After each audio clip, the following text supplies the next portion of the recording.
Ah, there. Oh my God, our old eyes can see now. I was wondering what was not quite right about the room.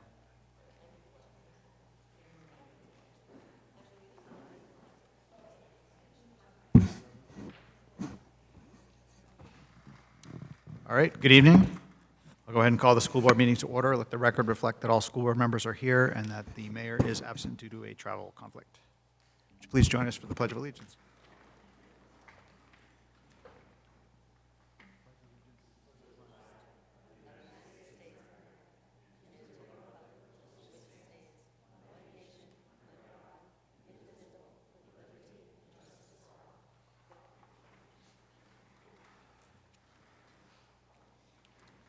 All right. First item on the agenda is public hearing for FY23 school board proposed budget.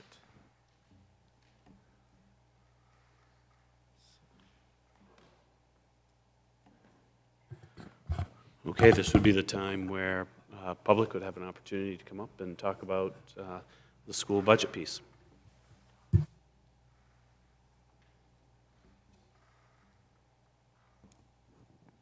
If anyone wishes to address the school board regarding the budget, please come to the podium, give your name and address, and address the school board.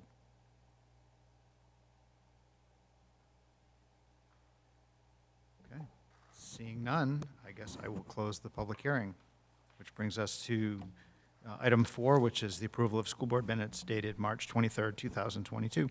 Is there a motion? Motion. I move we approve the school board meeting minutes dated March 23rd, 22. Second. Second. School board member Preble, yes?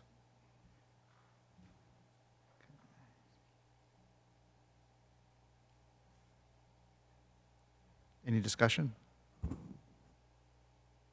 roll call vote. School board member Archie? Yes. School board member Preble? Yes. School board member Richard? Yes. I vote yes. School board member Gale? Yes. School board member Truman? Yes. And school board member Johnston? Yes. Okay, motion passes 7-0. Okay, that brings us to item 5, adjustments to the agenda, which I don't believe there are any this evening. Okay, next item 6 is correspondence. Do we have any correspondence this evening? Okay, that brings us to the public session. If anyone wishes to address the school board, please come to the podium, give your name and address, and address the school board.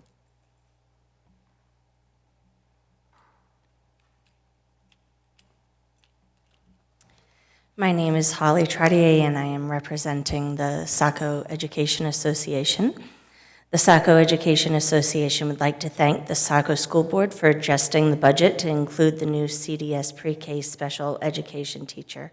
We're excited about this position and its anticipated positive impact on both the future pre-K students and the pre-K staff in our district. This support was crucial, and we would like to extend our sincerest gratitude. Furthermore, we're grateful for the new administrators in our buildings at CK Burns, Young, and SMS. There has been a lot of change in administration from the 2021 to 21-22 school year, and we're thankful for the quality of the administrators that were hired at our schools. We found that they're caring, supportive, and work closely with the association to problem solve effectively and quickly. In addition, we understand that the water on the agenda tonight is the water mitigation issue. We understand that that takes time, but we also request that you do all that you can to help resolve the levels of lead in school water as quickly as possible for the safety of our students and staff. Obviously, it has a big impact on the functioning of the affected schools, even at the curricular level.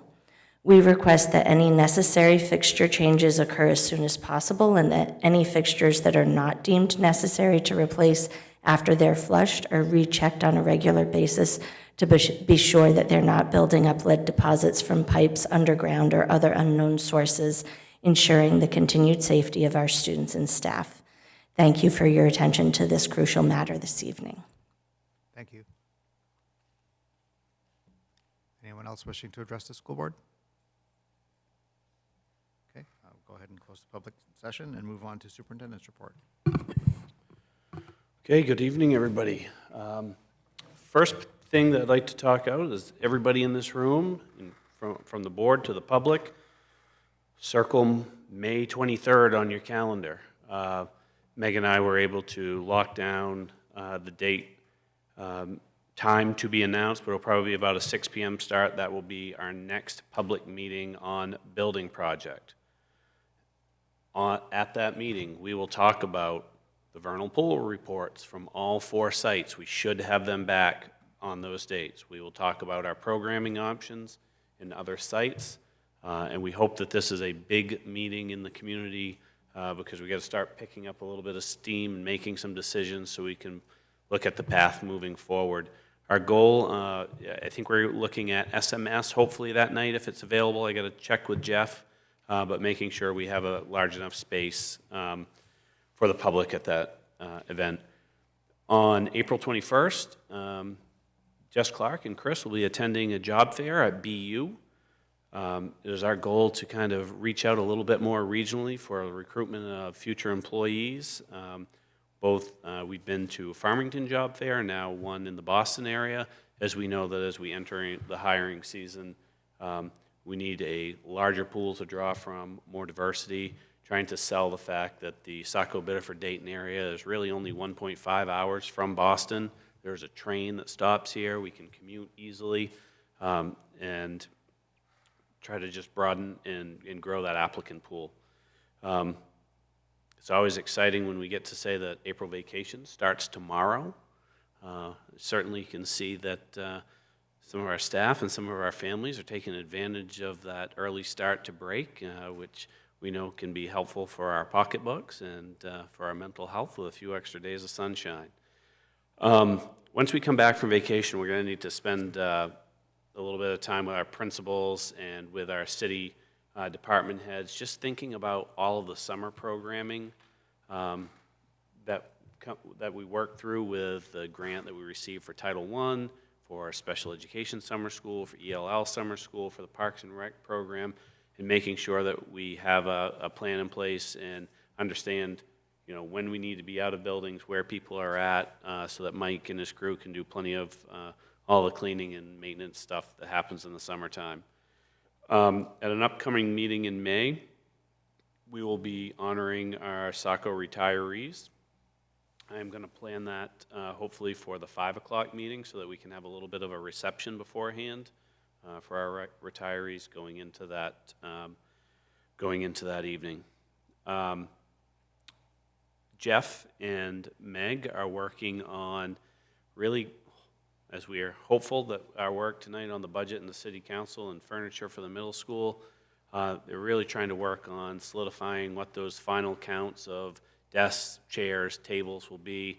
We believe we're having another set of products dropped off tomorrow, Meg, so that staff can look at those. We can get some input, work on what colors would match the school, and then we'll be working with Oak Point just to make sure that like paint and chairs and tables and all of those things have some sort of color scheme that goes together. And then finally, we'll also be working with principals and admin after vacation just to look at the start and end times that we have for all of our schools. We know this year that we can't have all 3 elementary schools starting at the same time, and we had to make some adjustments, and we need to just anticipate the traffic patterns and the changes so that we can have, you know, five or 6 minutes in between so we can get buses out of the yards and across town, and that will be something that we'll do right after vacation. Any questions? Any questions from the board? The only one that I have is just a follow-up regarding the retirees. Do you know off the top of your head what day that was going to be, that 5 o'clock meeting? I don't I recall. believe that's the second meeting, so I think we would be aiming for the 25th.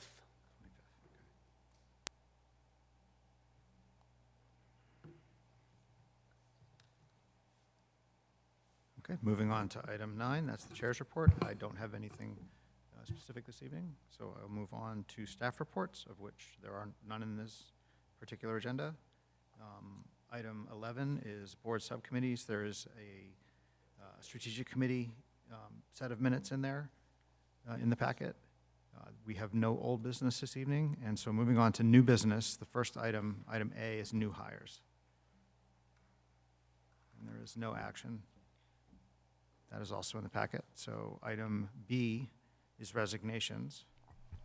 And I believe we would have a motion to go with those. Chair LaFortune?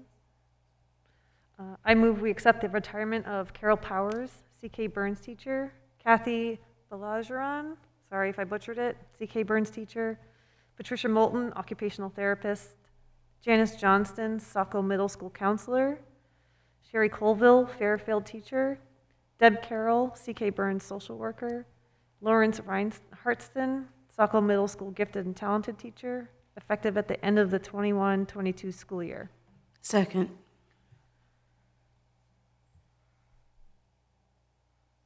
Motion. Second was Beth Johnston. Yes. Okay. Any discussion? I just want to say thank you to everybody for their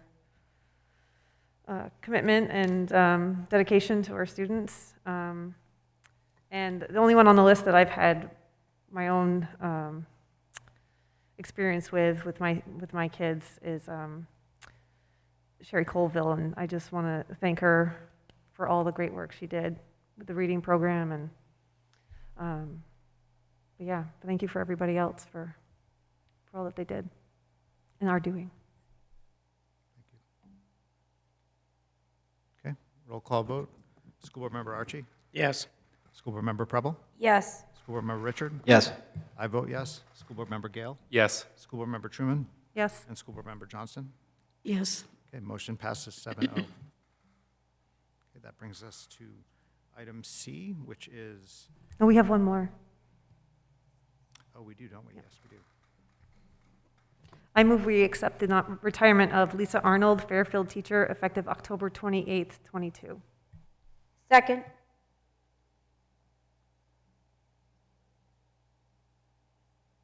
First and second, any discussion?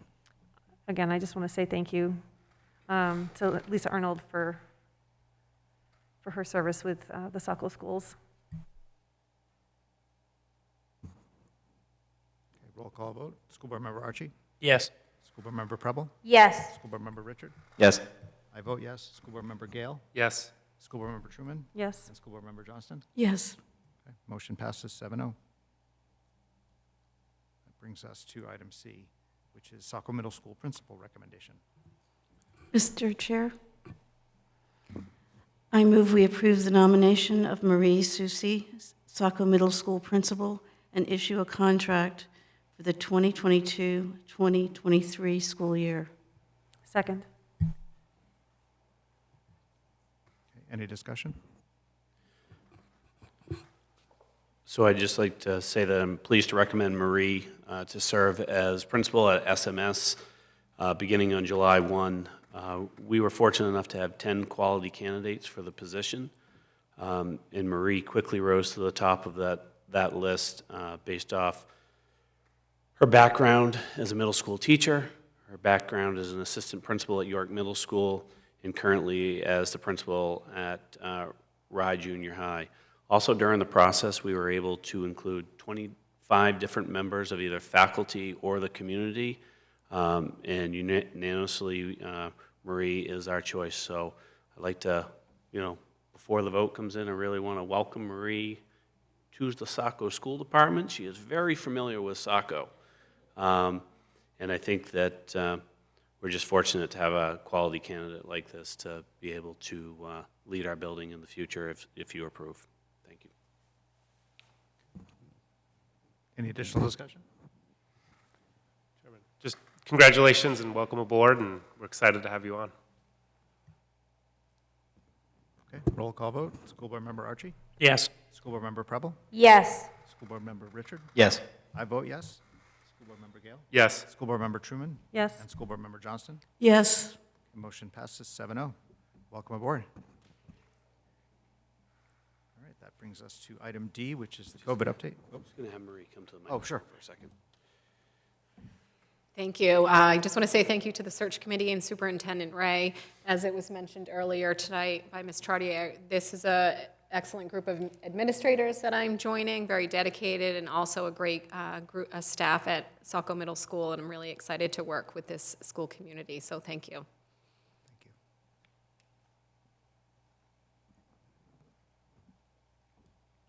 Okay, moving on to item D, it's the COVID update. So in your packet is a memo that continues to list the number of positive pools and cases that we've had. We've been on, let's knock on wood, a very good run after the last few weeks. And let's hope that as we return from vacation, that we are still in a positive situation. For any parents who are out there, we have plenty of COVID tests available if you want to contact the school and pick those up. As you think about traveling or a week of different environments that you'll be in, whether that's camps or away, we want to make sure that people have access to tests so they can reach out and get those at the school. They come in the boxes of 2 rapid tests.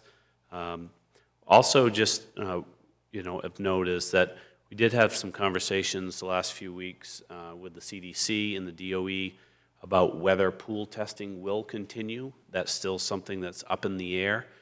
They're really shifting their focus to having rapid tests available at schools so that if somebody has symptoms, we can just quickly test and move in that direction. So it'll be interesting to see what happens after vacation or if any of the upticks in the mid-Atlantic states change things for us here. School Board Member Gale. Superintendent Ray, just a quick thing on the tests. Would it be possible to have on our website just like a call-out box that says that these are available for folks to pick up at the school or just Yeah, how they get a hold of that? Yeah, we can make that happen. And then just in terms of that pool testing piece, kind of given the uncertainty,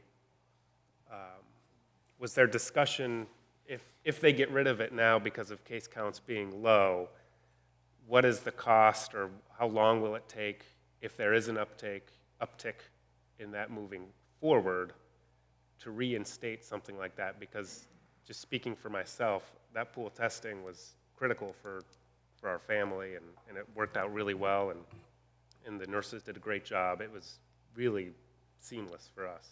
So one of the pieces is that the contract is only available towards the end of this school year. So whether that comes back in the fall, does not appear to be that way. The other piece is that we're at BA2 now, right? That's the variant. Is that in the conversations with the CDC the other day, that what they're seeing in other parts of the world and across the country with the BA2 is that the pool testing, the transmission rate is so much quicker with the BA2 variant that the pool testing essentially is not any good, because in the day and a half that it takes to receive the test back, a person has been shedding so much virus in that time. And so that was his concern about as they start looking at which variants here in the state, is that he was concerned that there could be a false sense of security, like with other strains that were different, where you could catch it, you could move on, you could understand and catch before you're transmitting someone else, and that's not the case in this situation. And as a follow-up to that, I know that they've caught a bunch of people that have been asymptomatic in that realm with the pool testing. So in the same vein that School Board Member Gale was speaking of, it has given me a bit of peace of mind to know that anybody who is asymptomatic that may still be spreading any of it around has been a little comforting. And I also know that rapid tests are only so effective. So It'll be interesting to see what they do. Yeah. Superintendents, when we met with them, we asked for a universal decision throughout the state or region. If you see a region that was different than others, then maybe we could understand that decision. But we felt that this isn't a local issue. This needs to be something that we're in one situation or not. And we plan to meet again after vacation as a group of regional superintendents.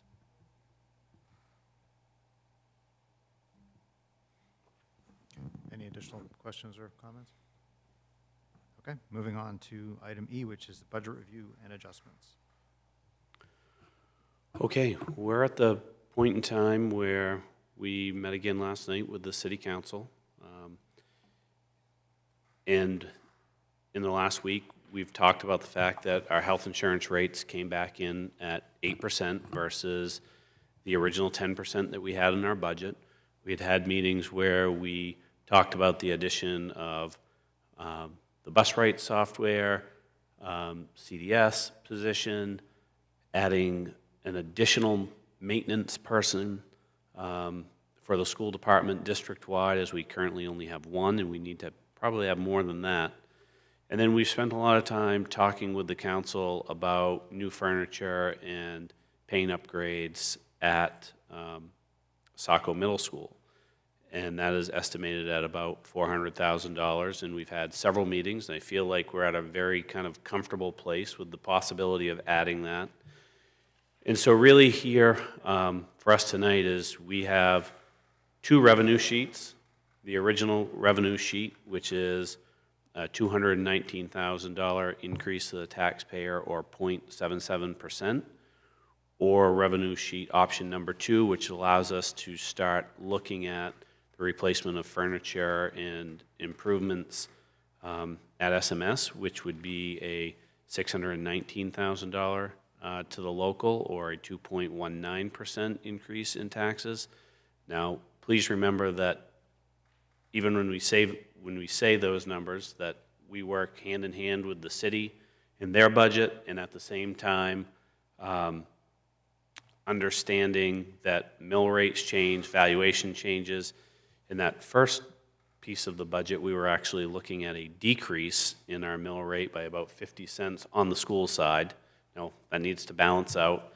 But this is, again, an opportunity where we would now have not only $500,000 in the budget to handle some of our roofing issues at SMS, but another $400,000 to look at paint and furniture that is 40 years old. So as we start to move forward and we start to get a plan in place about what needs to happen with our facilities, we have some built-in funds in the budget as we go up and down. So this is an option that we need to send forward a recommendation to the final vote to the city council. And so I'd entertain any questions or a motion about what we think is the best thing for us moving forward. So just from a logistics standpoint, in terms of the motion, it's which of these two revenue sheets, plus or minus any changes that get made this evening, That we're is going to recommend to the city council for whatever our next meeting with them will be. correct. School Board Member Gale? Just a quick question that may kind of bleed into the next item here, but the timing of this, of the lead testing, I feel like is just because of the state requirements and all that, nothing on our end, but do we have funding in either one of these options to address the replacement, especially at SMS, of some of these fixtures, kind of regardless of what that second, if the second testing comes back and confirms elevated levels, do we have funding here to take care of that? Well, so if that comes back, that's something we're going to need to fix immediately. And so we would pull from our current budget situation. We're in very good shape in the current budget situation to be able to address those, because again, my belief is all of those are going to be fixture situations. And that's not the most expensive thing in the world for us to replace. So I have full confidence that we would just handle this immediately through this budget and move forward. And again, part of the reason that there's some confidence in that piece of that this is not going to be this crazy cost is the fact that we're on public water. And so this is not like if you had your own well that you were dealing with. You're dealing with a situation of what's inside the building. And considering that in all of our buildings where there was an issue, it wasn't the entire building, we're going to be looking at pretty specific situations. So I don't think that we're going to have an issue where this is going to roll over. We'll take care of it now.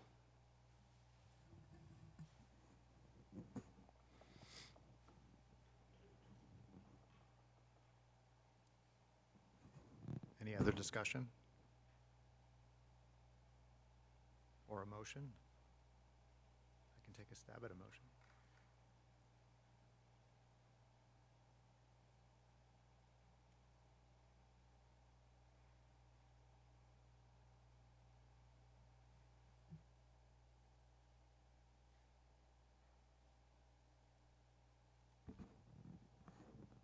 All right, for the purpose of moving discussion along, I move that we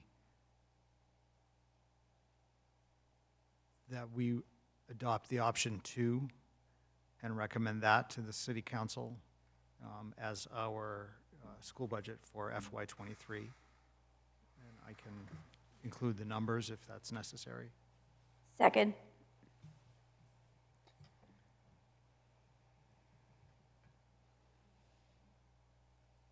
Okay, any discussion?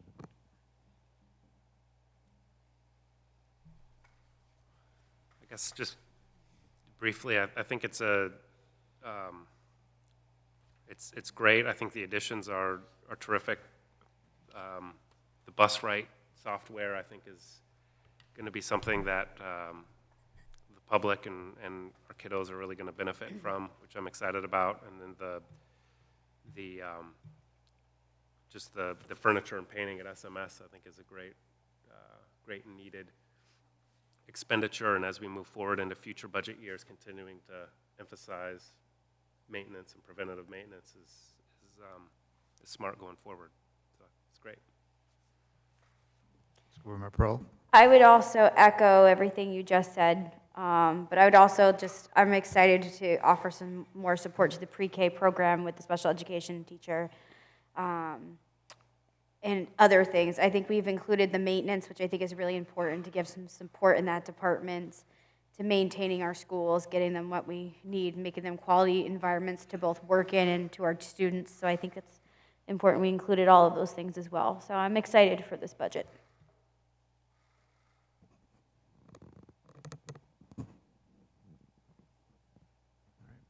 I'm making that motion for option 2 for all of the same reasons.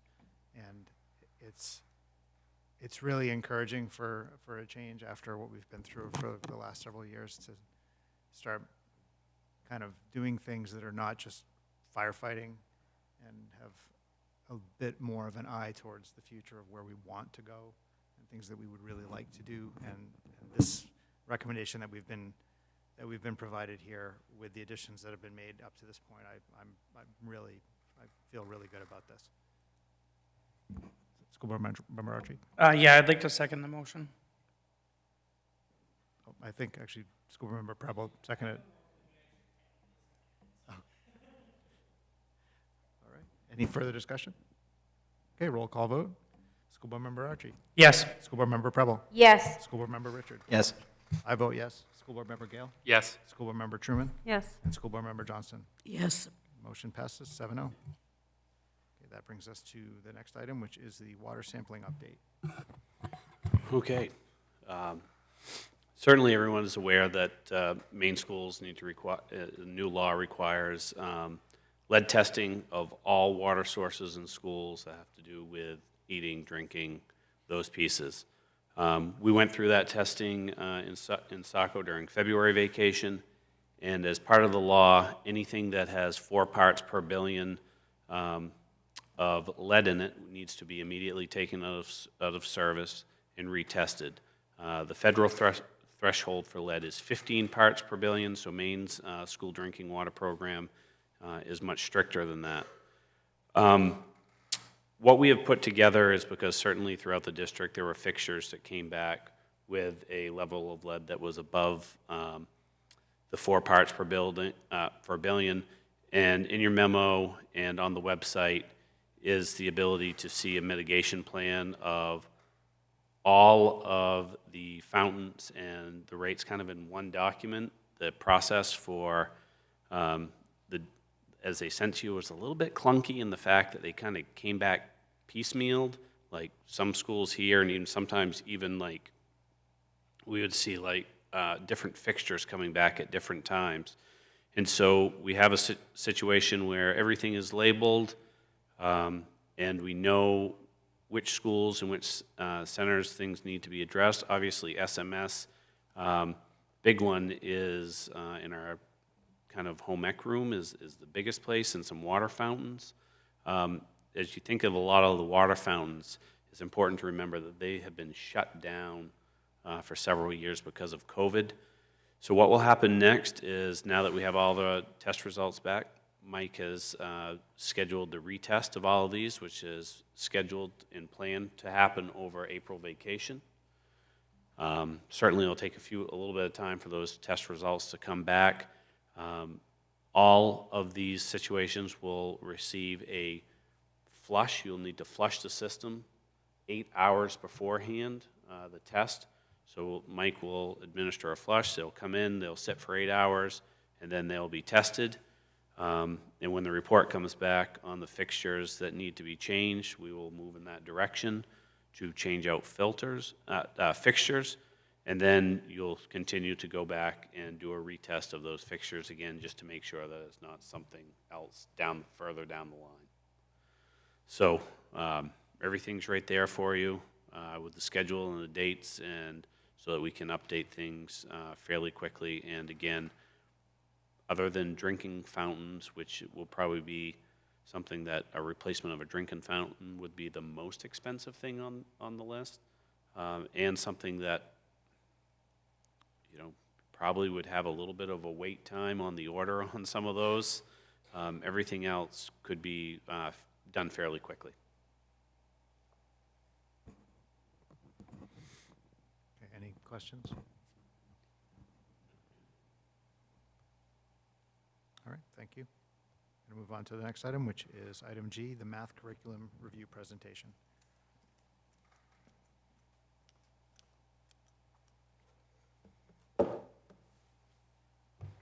You all saw this work seamlessly when I tried it before, so guaranteed to take a couple minutes here.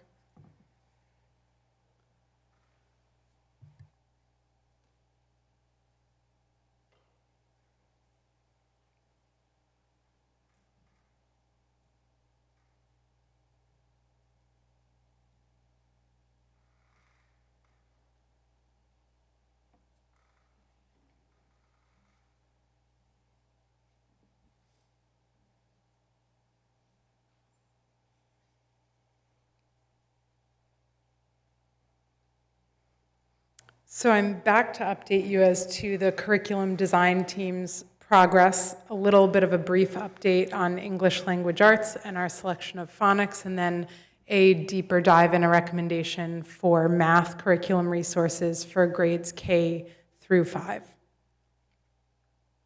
So just to kind of back way up and frame the work, we like to think about reviewing the curriculum with 3 different lenses. So what is the learned curriculum? What's happening with students with respect to that curriculum? What is the intended curriculum, or what do we have written down that we want students to learn? And then what is the lived curriculum in terms of high quality instruction and active student engagement? So we kind of use those 3 frames as we think about what's happening. So we're not just zeroing in on what that paper is that says what we're doing, but encompassing those 3 areas. So we've talked a little bit about all 4 of these curriculum design teams meeting. Today is going to focus on math, where we were really making a decision this year between Eureka Math or Eureka Math Squared, which is their updated and more recent publishing with a couple of revamped areas that I'll highlight for you. Here you can see our team overview. I'll spare you trying to read all of these names, but we have quite an extensive team of educators that have looked at this throughout the course of the year, representing a lot of different grade levels and different positions. So back in July, there was an initiation of the Eureka Math Squared pilot. That was kind of the first step. We've done classroom observations and some teacher feedback cycles, analyzed assessment results, looked at rubrics and ways that we can analyze the materials with our team, and then implemented those rubrics on the resources, and now we come to you tonight with a recommendation of resources for board adoption. It is policy IGA that guides the board's involvement in curriculum adoption, which is that these teams will make a recommendation, and then there's a vote for those resources that are recommended when there's a change in what is suggested by the curriculum design teams. So I've attached the memo. We had one teacher per grade level piloting. We did have ongoing support from Great Minds, which is the publisher of both resources, and they were able to meet with our pilot teachers regularly to understand what issues they were encountering, what resources they could provide to support that, and also to provide multiple grade level teachers an opportunity to collaborate with one another to try to think through any of the issues that they were encountering with those resources. We also offered for teachers who were not piloting 3 different ways to engage with and understand what was happening in the classroom with our pilot teachers. We offered live observations in a classroom during math instruction. We had a recorded lesson that was shared with teaching staff. This teacher did a fabulous job of inserting teacher reflections and processing throughout that lesson that was recorded in the classroom so that those teachers watching that lesson could kind of hear what the teacher had done to prepare for that instruction or hear what had come before or what would be coming after that sequence for those lessons. And then we also had a lesson modeled for staff in which a pilot teacher kind of played the teacher, and the teachers in that scenario were playing the students to kind of walk through some of the routines and processes that are part of the Eureka Math Squared lessons.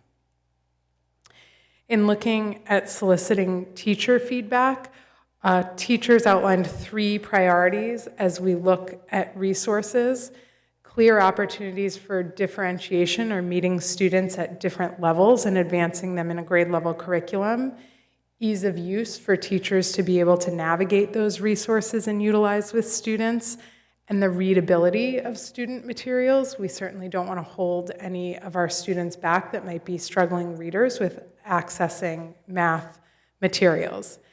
Then we disaggregated the data that we collected on pros and cons in looking at those teachers who are teaching Eureka and those teachers who are piloting Eureka Math Squared.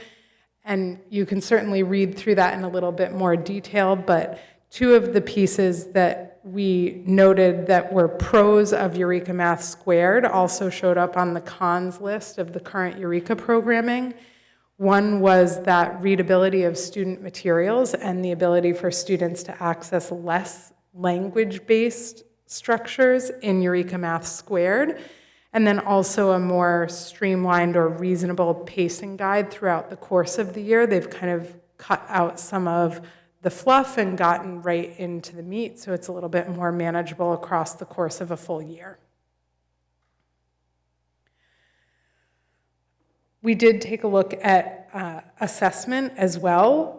Historically, since the adoption of Eureka materials, which was in 2016, Saco had seen a slow and moderate increase in student math achievement as compared to national norms. We've talked a couple of times in the fall and in the winter about how all those scores are a little wonky now and hard to depend on, but one thing that we did take a look at was comparing the pilot teacher classroom growth for students and the non-pilot teacher.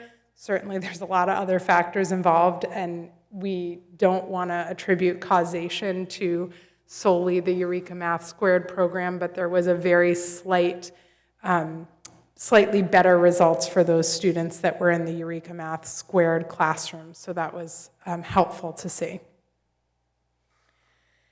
And lastly, we had a rubric where we looked at materials and resources in 4 different areas: scope and sequence, the module overviews, 5 different indicators for the teacher daily lesson plans, and 3 different indicators for student pages, and then ranked the differences between Eureka and Eureka Math Squared. And you can hardly see any of the Eureka Math on this graph because the team members that were part of scoring these resources were overwhelmingly rating the Eureka Math Squared materials as being superior in all the criteria that was identified by the team.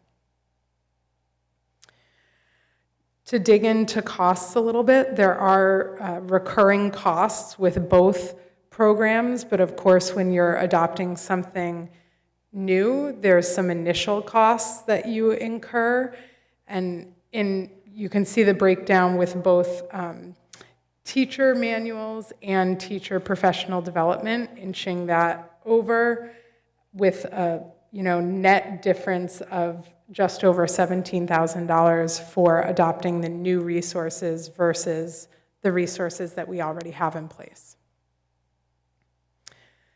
So there's a much longer and fuller report that dives into a lot more detail in each of those steps, but wanted to make sure that you were provided a high-level overview for the recommendation of the team, which is to adopt Eureka Math Squared, which we feel is a comprehensive set of resources that's designed to include whole group teaching and independent practice for mathematical concepts for kindergarten through 5th grade.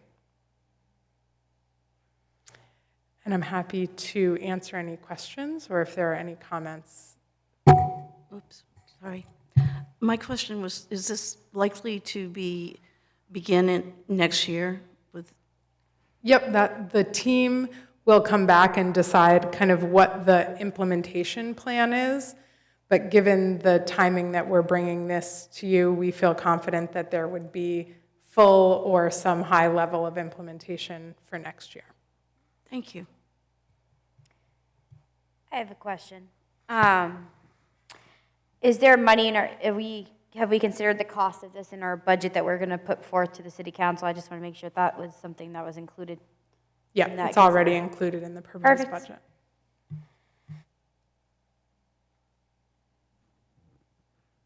Any other questions, comments? So in terms of where we go from here, are we looking for a motion to move this forward?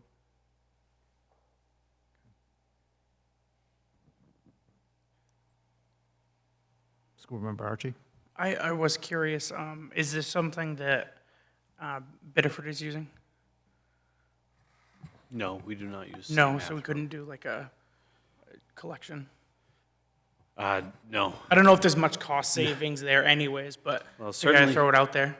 Certainly, anytime you could do that, if you could buy programs that way, there would be a cost savings, but we are in two very different places of where we've established for math programs, and bringing something like this together would not be something that you could do so quickly. It would take years and years of cross-district work and examination, and so that's not for us right now at this time. Okay. I just want to add too that I'm excited that the teachers seem to be very excited that we're part of the pilot program, that they found this to be a really positive curriculum, so. Okay,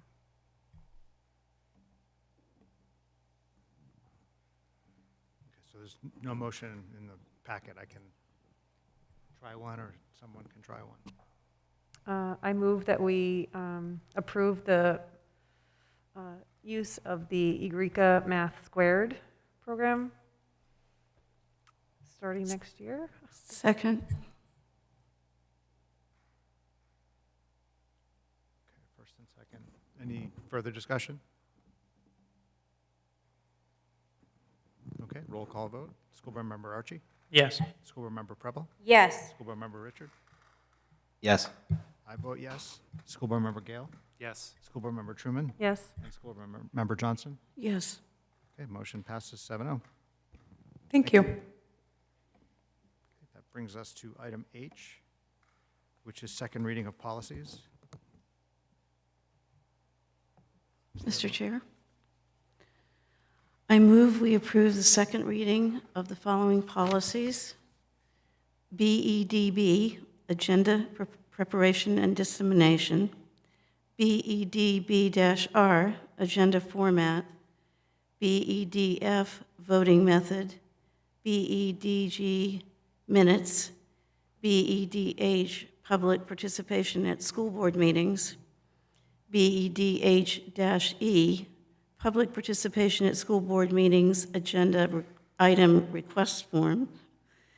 BB, school board legal status.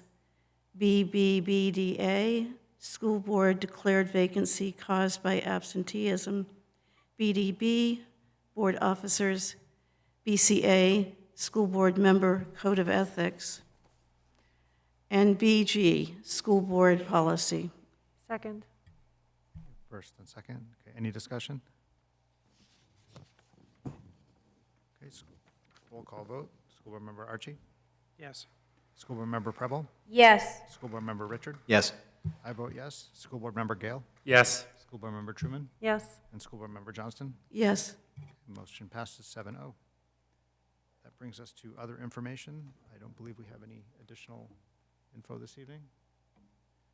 Okay, that brings us to item 15, which is executive session.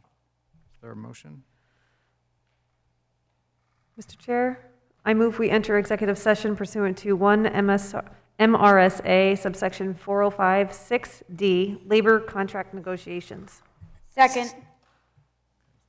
Second by School Board Member Preble. Okay. Okay, any discussion?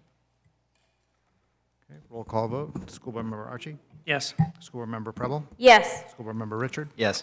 I vote yes. School Board Member Gale? Yes. School Board Member Truman? Yes. And School Board Member Johnston? Yes. Okay, motion passes. We are in executive session at 7:46.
So we are back from executive session. Motion to exit executive session? So moved. Second.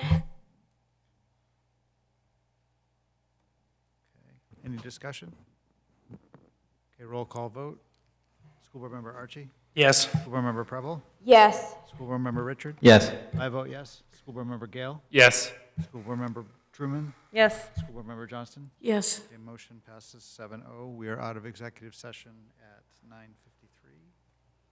Okay, motion to adjourn the meeting? So moved. Second? Sarah Truman and Beth Johnston. Okay, roll call vote. School Board Member Archie? Yes. School Board Member Preble? Yes. School Board Member Richard? Yes. I vote yes. School Board Member Gale? Yes. School Board Member Truman? Yes. And School Board Member Johnston. Yes. Okay, motion passes 7-0. We are adjourned at 9:53.